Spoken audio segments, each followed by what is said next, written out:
Before beginning any circuit analysis, you have to define the variables you'll be using, which are usually voltages and currents.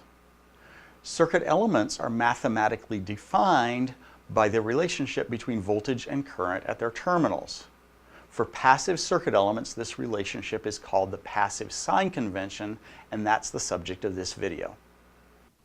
There are two kinds of elements in any electrical circuit, passive and active. Passive circuit elements don't supply energy to the circuit from outside the circuit. They can store, release, and dissipate energy, but they can't create it. These types of circuit elements always have a functional relationship between their voltage and current. On the other hand, active circuit elements supply energy to the circuit from outside the circuit. A battery, for example, uses a chemical reaction to create electrical power. The energy comes from a source that's external to the circuit. Mathematical models of active elements may not have a functional relationship between voltage and current. For example, if we assume that a 12-volt battery provides 12 volts to a circuit, regardless of the current provided to the circuit, the current and voltage are independent and you don't necessarily need to follow the passive sign convention. Anytime you have a mathematical model which relates voltage and current for a circuit element, you need to assign an appropriate sign convention. If the voltage and current aren't related, you're free to choose sign conventions for voltage and current independently.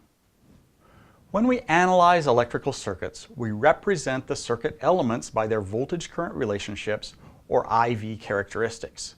The voltage-current relations provide a mathematical function that relates the voltage difference between an element's terminals and the current through the element. This functional relationship relies on a sign convention between the reference voltage polarity and the reference current direction. It's important to remember that this reference sign convention doesn't dictate actual voltage polarities and current directions. The general idea is analogous to application of Newton's second law. Newton's law says that the sum of the forces applied to a mass is equal to the mass times the acceleration.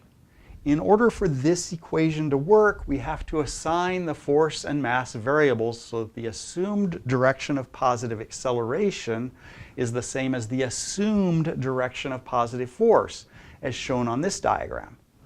This diagram doesn't dictate the actual directions of force and acceleration. The force can be to the left, in which case it will have a negative value, and application of Newton's law will result in a negative value for acceleration, so that the mass accelerates to the left. This equation doesn't care what sign the force has. It just requires that the acceleration will be in the same direction as the force. In order to analyze an electrical circuit, we create a mathematical model of the circuit.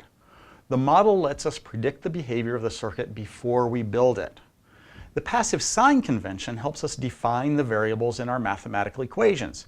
If we don't get our sign convention correct, the model won't work and the implemented circuit won't behave the way we want it to. The passive sign convention is really important, but fairly simple. When defining voltages and currents in the circuit, we define them so that the positive reference current direction is such that the current enters the positive reference voltage terminal. It's as simple as that. Positive current enters the positive voltage terminal. The easiest way to do this is to arbitrarily choose either a voltage polarity or a current direction for each component. This is done arbitrarily, and the choice you make for any element doesn't have to be based on any other element. However, once you've chosen either the voltage polarity or the current direction for an element, that choice dictates the choice of the sign convention for the other parameter.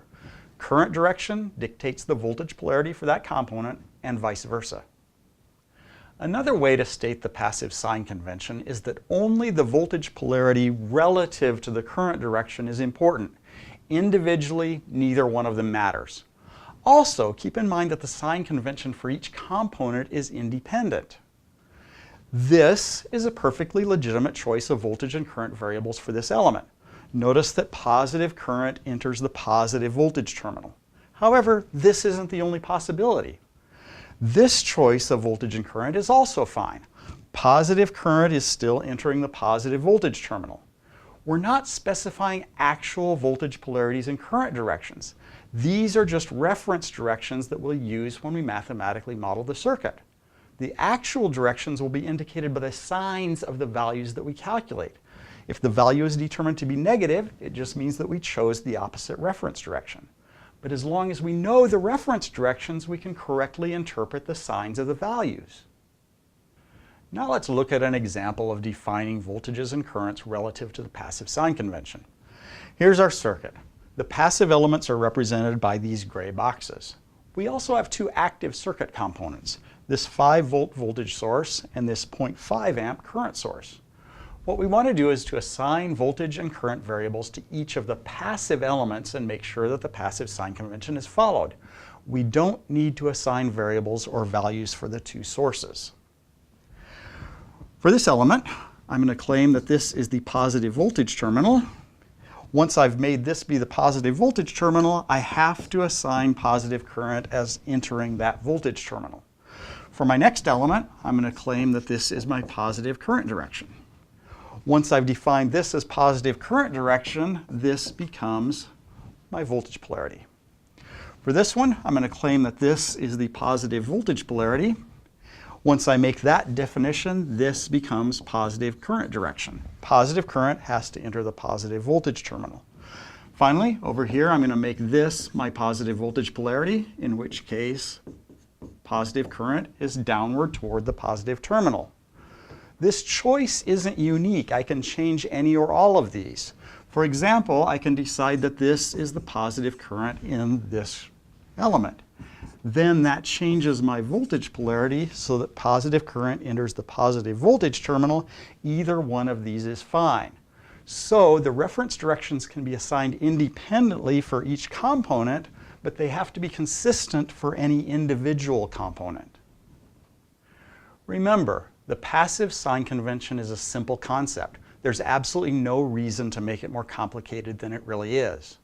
First, you pick either a voltage polarity or a current direction for every circuit element, remembering that the elements are independent and the decision is arbitrary. The parameter you've chosen to define dictates the sign on the other parameter.